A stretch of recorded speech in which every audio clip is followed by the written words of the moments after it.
mu'alaf. Ada 1-2 orang yang protes, tentu yang enggak pinter. Tukang protes pasti tidak pinter. Wong iskal-iskalnya sendiri, otaknya enggak sampai-sampainya sendiri, orang lain disuruh jawab. Makanya di sini tidak ada tanya jawab, nanti iskal-iskal kamu sendiri, bingung-bingung kamu sendiri, saya disuruh jawab. Berarti Gus Pak enggak mau ditanya, ya memang enggak mau karena tadi jawab sendiri aja, nanti pinter sendiri, kapan-kapan pinter sendiri. Akhirnya tanya begini, cara tanya gini, ya Rasulullah, ini enggak fair. Orang sudah Islam lama setelah negara terbuka milik Anda, setelah kita menang, setelah kita menguasai negara, enggak kamu servis. Sementara yang baru Islam kamu, Nabi itu bertanya senyum-senyum, rileks saja. Lama-lama tambah ekstrim pertanyaannya. Kata Umar, ya Rasulullah saya beri izin untuk membunuh orang ini. Umar itu pikirannya karena mangkel lo Nabi. Nabi jangan. Kalau kamu bunuh nanti apa kata orang banyak? Inna Muhammad dan yaqtulu ashabah. Dikira Muhammad membunuh sahabatnya sendiri. Nabi masih mendengar, komplainnya masih mendengar. Lama-lama Nabi memberi penjelasan. Kamu ini orang Ansor. Kamu biasa memberi saya, memberi dana perjuangan. Memberi itu hebat. Saya tidak ingin menurunkan grade Anda. Grade sebagai pemberi, berarti kelasnya elit. Sekarang menjadi penerima. Itu tidak bagus. Itu betapa Rasul ini namanya kecerdasan nubuah. Kalau orang biasa memberi, biar memberi saja. Supaya dia tetap heroik, tetap patriotik, tetap keren. Karena mentalnya pemberi. Jangan sampai dari mental memberi, kemudian mentalnya peminta. Jadi kalau Pak On jadi tim suksesnya Pak Jokowi itu ya tidak minta-minta. Kalau dulu kampanye ya kampanye saja. Biar memberi terus nggak pernah minta. Meskipun akhirnya ya gelong. Tapi Nabi dulu tidak gitu. Jadi orang Ansor itu nggak pernah diservis. Padahal jasanya kayak gitu. Supaya kelasnya tetap kelas elit, yaitu pemberi, penanggung jawab. Nabi nggak ingin orang Ansor turun grade menjadi penerima. Orang-orang yang cerdas nubuah menerima konsep Nabi seperti itu. Lo tanya sama Pak On, saya dadani terjemahan UI itu puluhan tahun sama Pak Zin. Itu beliau ke kontrakan saya ke rumah beliau. Tidak pernah berharap apa. Saya sangat tertutup. Bukan apa-apa ya, kalau ingin memberi saja. Kontribusi saya pada Al-Quran. Saya tidak kepikiran mendapat. Supaya heroik. Tapi orang-orang yang cerdas amatir tadi, ini enggak fair. Wong yang memberi lama kok dapat servis sedikit. Nah, sekarang itu problem zaman akhir sudah mulai seperti itu. Nah, orang ini namanya Dzul Khuwaisirah. Ini yang nanti punya anak turun Khawarid. Khawarid itu orang yang ibadahnya hebat, tapi cara berpikir tentang nubuah salah. Kalau orang lagi Khawarid itu orang yang ibadahnya hebat, tapi cara berpikir nubuah salah. Nubuah itu unik. Nubuah itu cara berpikir tadi. Apa ya? Melihat sesuatu yang benar biar benar terus. Gitu. Yaitu tadi, mental memberi itu ya biar memberi terus, tidak usah di-share. Maka ketika Abu Bakar jadi khalifatul Rasulullah, itu ada sistem kepegawaian. Itu gajinya Umar yang sudah Islam lama, gajinya Abu Bakar yang sudah Islam lama. Itu sama Abu Sufyan sama, padahal Islamnya Abu Sufyan baru setelah Fathu Mekah, kira-kira baru setahun. Terus diprotes sama orang-orang, ini Islam lama kok gajinya sama Islam yang baru setahun kok sama. Kata Abu Bakar, fadha'iluhum indallah. Mereka punya kelebihan Islam lama itu indallah. Nanti balasannya biar surga. Kalau di dunia sesuai profesinya. Artinya profesi kalau penjaga kantor ya berapa, kalau dosen berapa, pokoknya ya sudah. Dan itu diterima oleh sahabat. Semuanya nerima konsep itu. Era Umar agak dibalik. Abu Sufyan kira-kira gajinya 1 juta, yang lainnya yang menangi Nabi mulai awal gajinya 10 juta. Ditanya, ya Umar, kenapa ini jadi rubah seperti kebijakan Abu Bakar, tidak seperti Abu Bakar? Jawabnya Umar lucu. Fawwah la usawwi baina man qatala Rasulullah wa baina man qatala ma'a Rasulillah. Demi Allah saya tidak akan pernah menyamakan orang yang dulu merangi Rasulullah yaitu Abu Sufyan dengan orang sing selawase dari Rasulullah yaitu Sayyidina Ali dan sebagainya. Ini penting. Artinya ketika gajinya orang saya seperti Ali radhiyallahu anhu itu tinggi itu bukan karena lamanya Islam, tapi karena lamanya iman. Jadi mulai dulu ijtihad itu ada dan dulu dia biasa saja. Karena tadi ada kecerdasan nubuah. Saya ulang lagi, ada kecerdasan apa? Sekarang itu kecerdasan tomak atau kecerdasan nafsu. Itu kalau sampai ngaji kitab tasawuf, itu bab bakhil itu tidak ada. Menurut kitab tasawuf, medit itu tidak ada, kikir itu tidak ada. Yang ada itu tomak. Tomak itu berharap dikasih orang lain. Sampean pernah enggak bilang kalau artis-artis di Jakarta kikir? Tidak pernah kan? Karena kamu tidak pernah ingin diberi. Tapi kalau kamu punya pacar karena kenal tidak pernah ditraktir, oh pacar saya kikir. Karena kamu ingin diberi. Pernah enggak kamu hukumi orang lain kikir yang enggak kenal? Padahal tidak pernah memberi kamu. Apa kak? Karena kamu tidak pernah ini. Coba sekarang kamu saya tanya, ini latihan cerdas. Definisi kikir itu apa coba? Enggak pernah memberi kamu kan?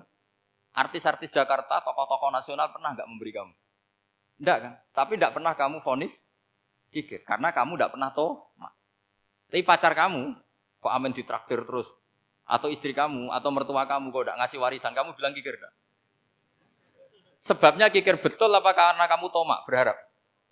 Tomak. Maka di kitab tasawuf itu enggak ada bab kikir, yang ada bab tomak. Karena asal usul menvonis orang kikir itu karena tamak. Maka jangan banyak kenal orang, nanti banyak hukum kamu. Sombong juga gitu, di tasawuf itu enggak ada bab sombong. Karena orang hukumi orang lain sombong itu karena kamu ingin dihormati. Ada orang enggak kenal, terus lewat saja enggak tanya kamu bilang sombong enggak? Enggak kan? Tapi kalau kenal, oh sombong betul, kenal enggak tanya kan gitu. Jadi tasawuf itu sisi unik dari khazanah Islam. Makanya di tasawuf itu enggak ada kritik terhadap kikir. Ya tentu kikir itu buruk, pasti ya kikir itu buruk. Tapi enggak perlu dikritik. Jangan-jangan yang salah kamu. Wong kenal Pak On di PPAI terus ingin jadi sekretarisnya. Terus ingin kenal Pak Jokowi ingin jadi menterinya. Nanti kenal rektor ingin jadi pegawainya. Ketika enggak diturutin bilang Pak Rektor kikir. Tapi orang lain ya Kak pernah berharap. Mungkin enggak menvonis Pak Rektor atau Pak On ini kikir. Enggak kan? Berarti vonis kikir itu status orang itu apa enggak kesampaian niat kamu? Memang agak jelimet ilmu tasawuf itu, tapi itu unik. Itu bagian dari khazanah apa? Islam. Makanya Rasulullah itu sering isti'adah minta perlindungan wa min toma'in fi ghairi matma'in. Ya Allah, saya tidak ingin berkeinginan yang tidak layak. Karena semua dunia ini dimulai dari keinginan. Coba kamu protes negara itu karena apa? Ingin makmur, sejahtera tanpa kerja, sehingga nyalakan menteri keuangan, menteri ini itu. Makanya kalau guyonannya ulama tasawuf begini, tak beri bocoran. Guyonannya orang tasawuf. Begini guyonannya. Anta lam tajid min nafsika kullama turid. Fa kaifa turidu min ghairika kullama turid. Kamu yang punya keinginan saja tidak bisa memenuhi apa yang kamu inginkan. Kenapa keinginan itu kamu timpakan ke orang lain untuk memenuhi kamu? Wong kamu yang punya keinginan saja tidak bisa mewujudkan. Kenapa keinginan Anda kamu timpakan, bebankan orang lain untuk memenuhi keinginan Anda? Misalnya kamu, Gus saya ini goblok, tolong pinterkan. Wong kamu yang ini saja tidak bisa. Kok menyuruh saya? Jadi kalau tiap tasawuf itu unik. Seperti kamu mencintai istri tulen, itu ingin kan dicintai istri tulen. Kamu sendiri kan nggak bisa cinta tulen, masih pelengahan sana sini. Kamu pacaran, ingin pacar kamu setia. Ternyata kamu bikin sekian alternatif. Kalau putus ini punya ini, putus ini. Tapi kamu ingin ini setia kan nggak fair. Makanya guyonannya orang tasawuf itu anta lam tajid min nafsika kullama turid fa kaifa turidu min ghairika kullama turid. Gampang tuh apalane pokoknya ratrit gitu aja gampang. Jadi kamu yang punya keinginan saja tidak bisa memenuhi. Kok orang lain disuruh memenuhi. Sehingga orang tasawuf itu malu betul. Misalnya saya kok ingin Pak On takdim sama saya itu kurang penggawean. Kalau saya ingin ditakdimi saya menakdimi diri saya sendiri. Makanya berbahagialah orang yang ngilu terus saya ganteng sendiri ya Allah. Saya kaya sendiri. Menunggu orang lain bilang kamu kaya itu repot. Menunggu orang lain bilang kamu hebat itu, ya sudah bilang aja, ya Allah saya hebat, ya Allah saya ganteng, ya Allah saya cantik. Daripada menunggu orang lain bilang apa? Cantik. Jadi ilmu tasawuf itu unik. Jadi kalau fikih itu yang dikritik itu kikir. Kalau tasawuf enggak tomak. Karena orang yang kamu vonis kikir itu jangan-jangan tidak kikir, tapi mementingkan yang lebih penting. Misalnya ada teman yang tidak pernah naktir kamu, ternyata punya ibu sakit, uangnya dianggarkan untuk ibunya yang sakit, atau anaknya sekolah, atau keluarganya masih butuh biaya, ya, sehingga sama teman dia kikir. Hakikatnya kikir apa mementingkan yang penting? Tapi kamu karena gak pernah ditraktir menvonis kikir. Nah, ini pelajaran, jadi makanya yang dianteni ilmu tasawuf itu tomak, tamak tadi kalau dalam bahasa Indonesia, bukan kikir. Karena vonis kikir itu akan disematkan orang yang tidak kesampaian hajatnya. Pokoknya bapak saya itu, keluarga kiai itu ajarannya itu, yang penting jangan berharap dari orang lain. Ini Pak On saksinya, saya dulu benahin terjemah itu nggak pernah ingin diperlakukan seperti ini. Ya ngaji aja. Karena pikirannya keluarga kiai itu sederhana. Kalau ngamal ya ngamal saja. Ngamal itu heroik. Makanya buyut-buyut kita semua ini kan pahlawan semua. Membela negara Indonesia jadi merdeka. Ya nggak pernah kebayang jadi presiden, menteri. Tapi sekarang nggak, ngamal sedikit saja harus jadi menteri. Jadi ini bahaya kalau dalam kelangsungan bernegara. Karena orang biasa transaksional. Awal negara ini dibangun berdasar heroik, bukan berdasar apa?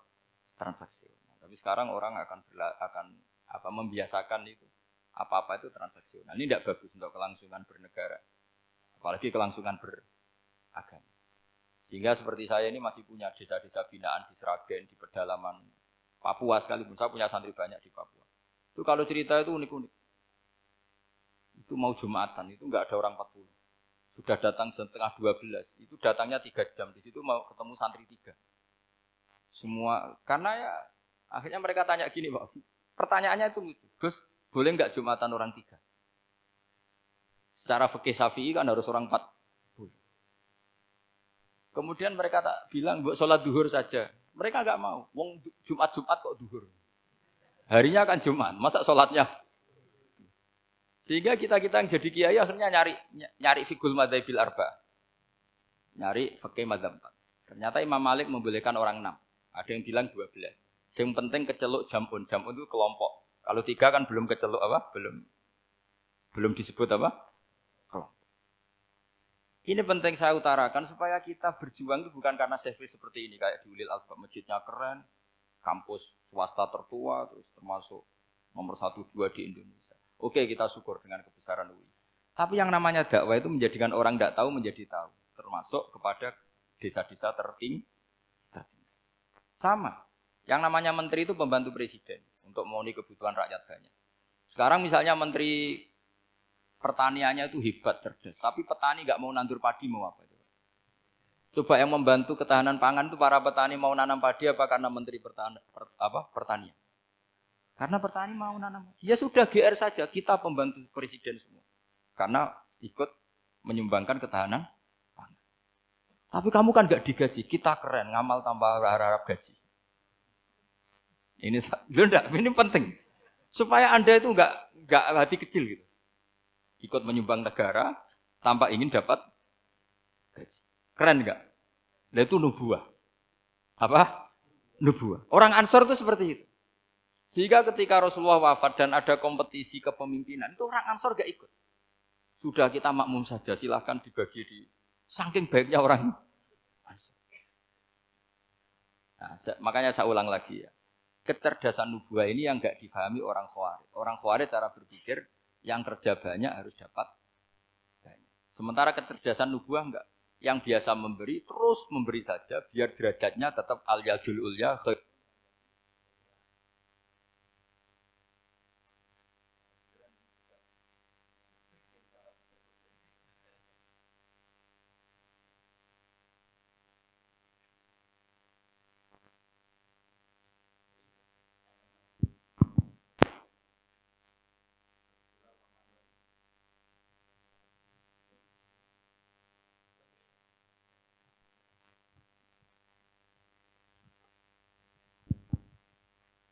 Bismillahirrahmanirrahim. Ini saya baca supaya dapat berkahnya ulama-ulama dulu. Karena ini dikarang oleh ulama yang dipakai rujukan seluruh dunia.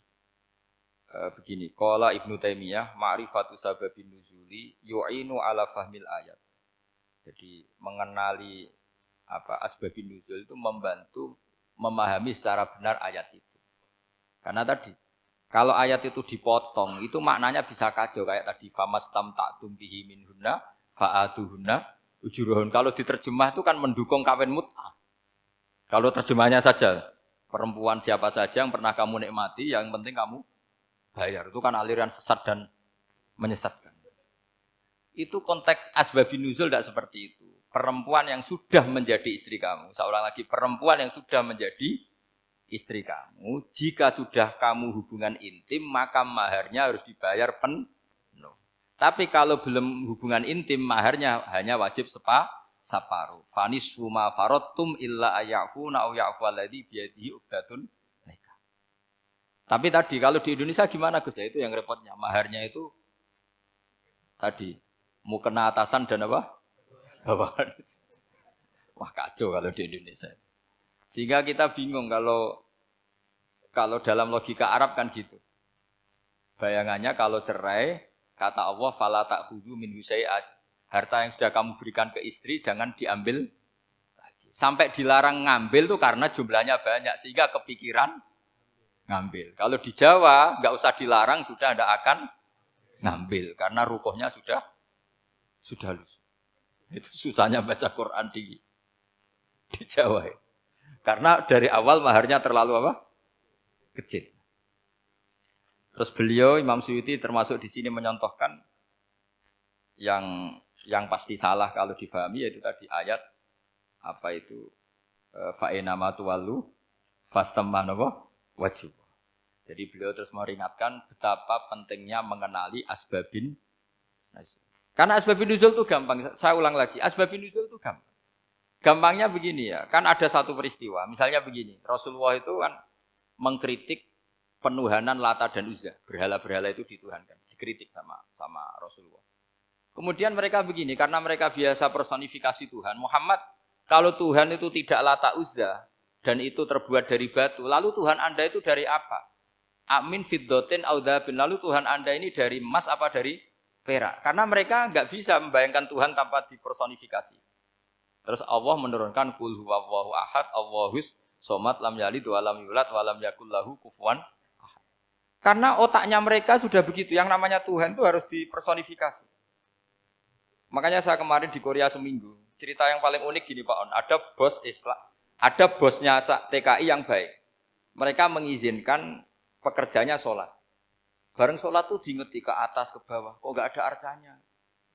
Sehingga setelah sholat dibilang, apa saya berikan berhala sekalipun, karena gak kebayang ada orang sholat kok tanpa berhala, tanpa Tuhan.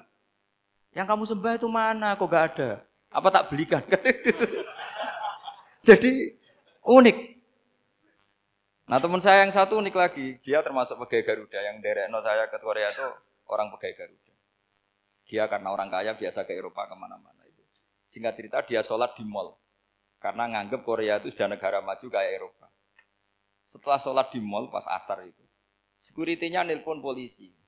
Pak polisi di sini ada ritual teroris. Jadi kalau menamakan sholat itu ritual. Jadi artinya apa? Ritual-ritual yang kita lakukan itu macam-macam cara pandang. Orang ateis itu kan Cina kan Korea itu kan ya Cina lah, Korea, Jepang, RRC itu kan sipit. Itu ya yang namanya ibadah sembahyang harus ada patungnya atau ada arcanya atau ada benda-benda. Orang Islam kan nggak ada sama. Makanya mereka itu kok bisa? Problemnya kita, saya ulang lagi, ini problemnya.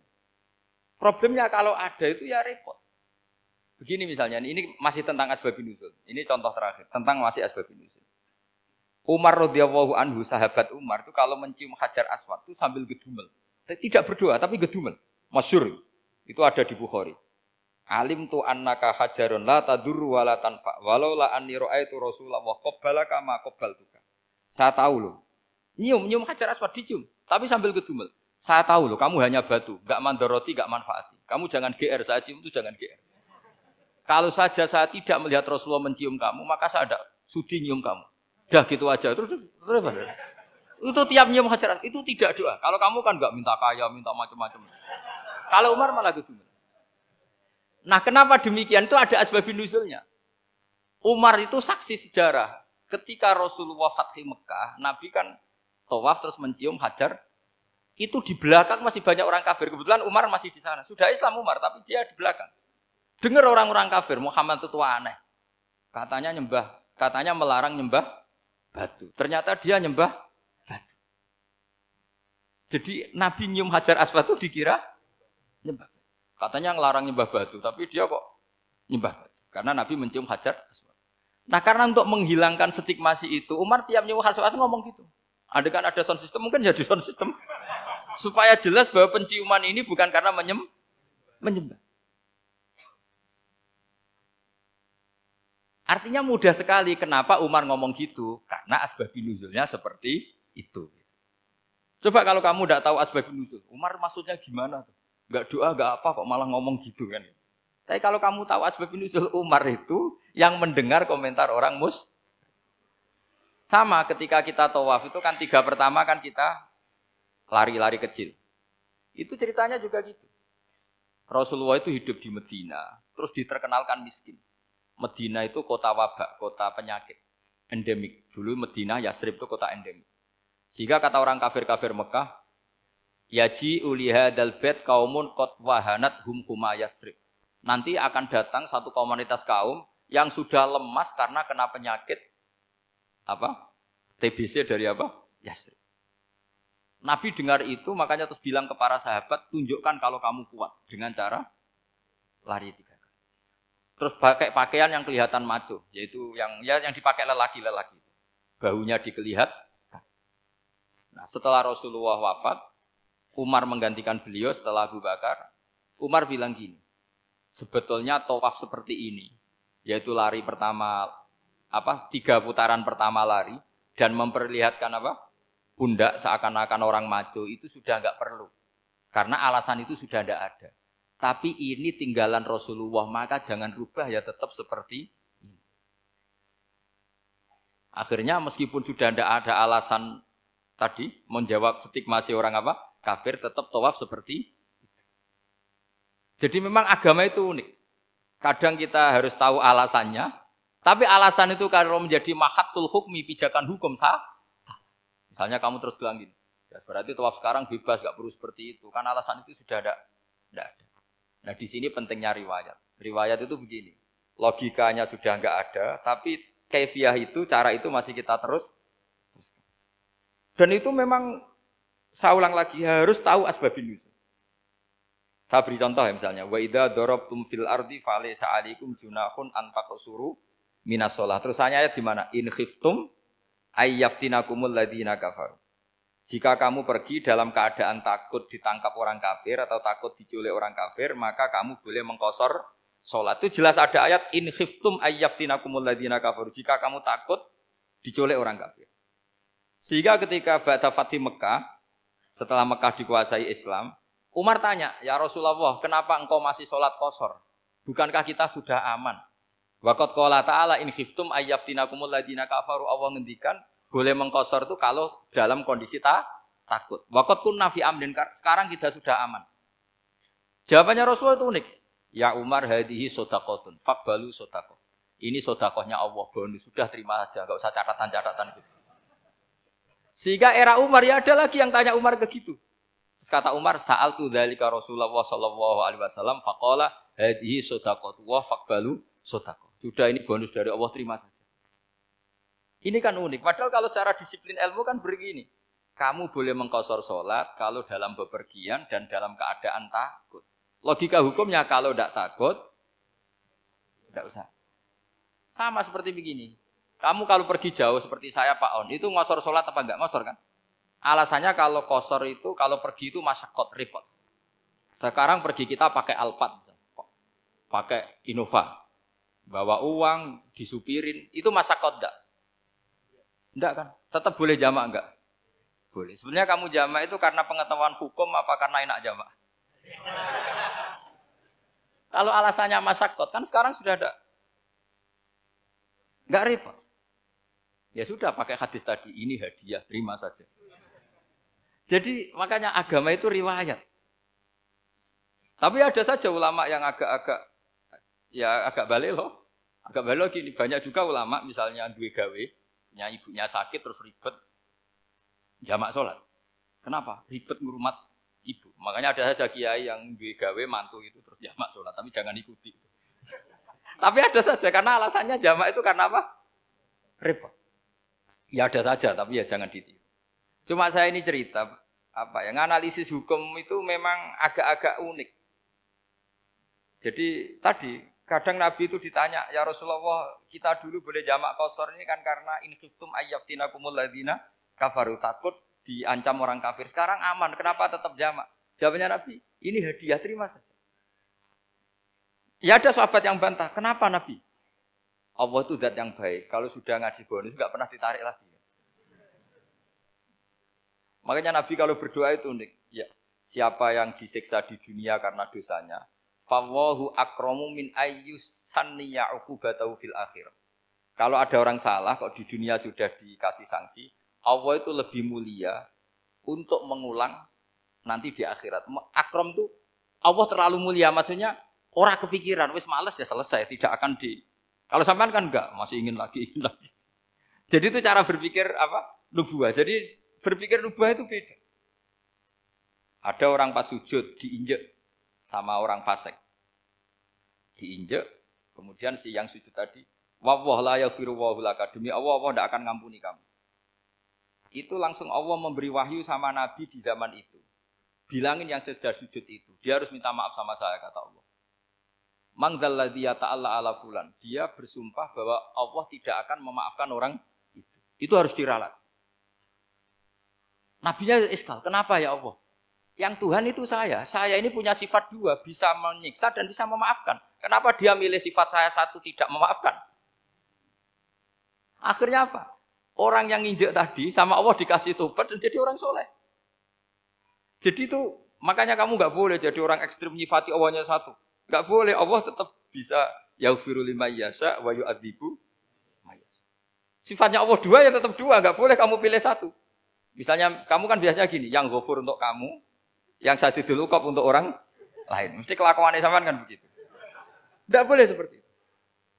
Rasulullah kayak apa bencinya sama Wahsy? Karena Wahsy itu qatilul Hamzah. Yang membunuh Sayyid Hamzah siapa? Itu bencinya bukan main Rasulullah. Sampai maksud-maksud Wahsy. Tapi sama Allah malah diturunkan ayat laisa laka minal amri syai'un aw yatuba alaihim aw yu'adzib.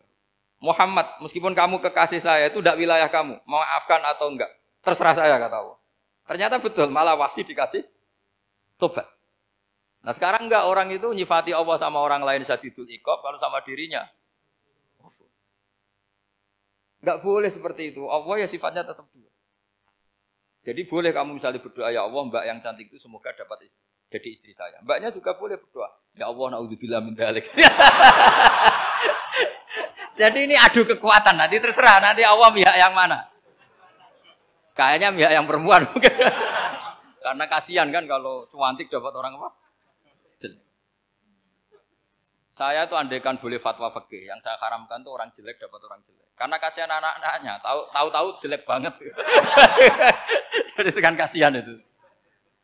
Jadi dalam Islam itu seperti itu. Jadi apapun benci kita sama musuh kita, Allah bisa saja memperlakukan musuh kita secara baik. Karena Allah itu yaghfir. Tetap kita harus sifati Allah yaghfiru liman yasha wa yu'adzibu.